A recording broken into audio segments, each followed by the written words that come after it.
అరుణాచలంలో అగ్నిలింగం.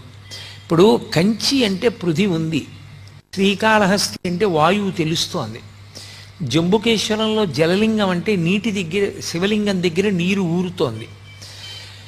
సరే, చిదంబరంలో ఆకాశలింగం అంటే అంతటా నిండినటువంటి ఆకాశమే అక్కడ ఉన్నది తెలుస్తోంది. కానీ అరుణాచలంలో అగ్నిలింగం అంటే అక్కడ అగ్ని ఏది?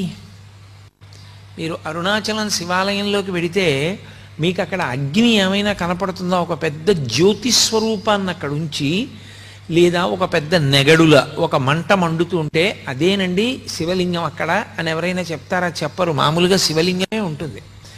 మామూలు శివలింగమే ఉన్నప్పుడు అరుణాచలంలో ఉండేటటువంటి శివలింగం అగ్నిలింగం ఎలా అవుతుంది?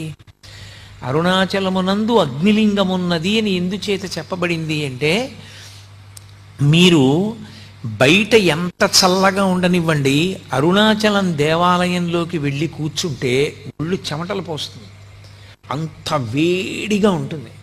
ఆ వేడి నిజంగా అగ్నిహోత్ర స్వరూపంతో ఉంటే మనం తట్టుకోలేమని ఆ వేడి రూపంలో ప్రకాశిస్తూ ఉంటాడు ఆయన. కాదు కాదు, అసలు యథార్థం ఏమంటే అది జ్ఞానాగ్ని. ఆ జ్ఞానాగ్ని ఎవరికి కలుగుతుందో వాళ్ళ కర్మలు దగ్ధమవుతాయి. జ్ఞానాగ్ని దగ్ధ కర్మాణం అంటాడు భగవద్గీతలో గీతాచార్యుడు. ఆ జ్ఞానాగ్ని వలన మళ్ళీ పుట్టవలసినటువంటి అవసరం లేకుండా పాపములన్నీ కూడా కాలిపోతాయి సంచితముతో కలిపి. అంత గొప్ప జ్ఞానస్వరూపమే రాశీభూతమై లింగస్వరూపాన్ని దాల్చింది. అందుకే దాన్ని జ్ఞానస్వరూపమైనటువంటి అగ్నిలింగం. అరుణాచలంలో ఉండేటటువంటి శివలింగానికి అరుణాచల క్షేత్రానికి ఒక ప్రత్యేకమైనటువంటి లక్షణం ఉంది. ఏమిటి ఆ లక్షణం అంటే, పరమేశ్వరుణ్ణి ఒకానొకప్పుడు ప్రార్థన చేశారు, అయ్యా ఇన్ని జన్మలు ఎత్తలేకపోతున్నాం, అందులో వచ్చేది కలియుగం, చాలా తేలికగా అజ్ఞానానికి వశులమైపోతాం, మాయకి లోబడిపోతాం, తప్పు పనులు చేస్తాం, మళ్ళీ పునర్జన్మలు వస్తాయి.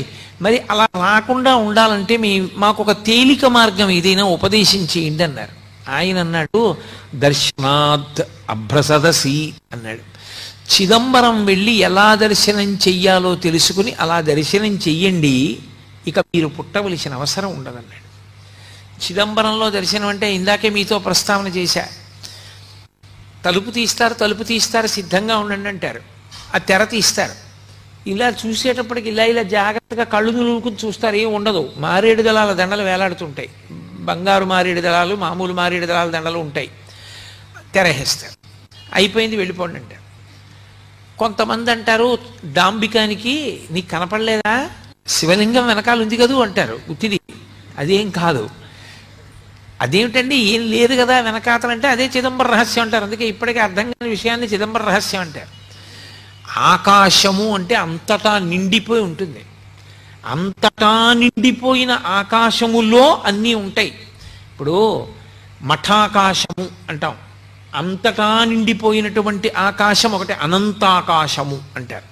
అనంతాకాశమునందు మఠాకాశము అంటే ఓ గదిలో ఆకాశం ఉంటుంది. మళ్ళీ అందులో కుండ పెట్టారనుకోండి ఘటాకాశము, మళ్ళీ ఆ కుండలో ఖాళీ భాగం ఉంటుంది, అది ఆకాశం. ఏమీ లేదనకూడదు, శూన్యం అనకూడదు, శూన్యం బౌద్ధుల వాదన, ఆకాశము సనాతన ధర్మవాదన. అరుణాచలంలోకి వెళ్ళడానికి ఒకటే, పరమేశ్వర నాకేం తెలియదు, నాకున్నవన్నీ పాపాలే, నిన్ను నమ్ముకుని వస్తున్నాను, నువ్వే నన్ను అరుణాచల ప్రవేశం చేయించు అని అడిగినటువంటి వారికి అరుణాచల ప్రవేశం చేయిస్తారు తప్ప, అహంకృతితో కొంచెం డాంబికంగా బయలుదేరితే అరుణాచలంలోకి వెళ్ళరు అని. జ్ఞాన సంబంధనాయనారంతటి మహానుభావుడు వెళ్ళలేకపోయాడు, దొంగలు కొట్టేశారు. అప్పుడు ఆయన బాధపడితే ఉన్నవన్నీ ఎత్తుకుపోయిన తర్వాత ఈశ్వరుడి మీద పత్తికాలు పాడి పరమనిరాడంబరంగా వినయంతో ప్రవేశిస్తే అరుణాచల పట్టణంలోకి ప్రవేశించగలిగాడు. అరుణాచలం అంత గొప్ప క్షేత్రం. అసౌ యస్తామ్రౌ అర్ణవుత బుభ్రస్సుమంగళ ఏ చేమాగం రుద్ర అభితో దిక్షుస్థితా సహస్రసో వైశాగం హేడయీమహే అంటుంది రుద్రాధ్యాయం. ఎర్రటి కాంతులు కలిగినటువంటి పరమశివుడు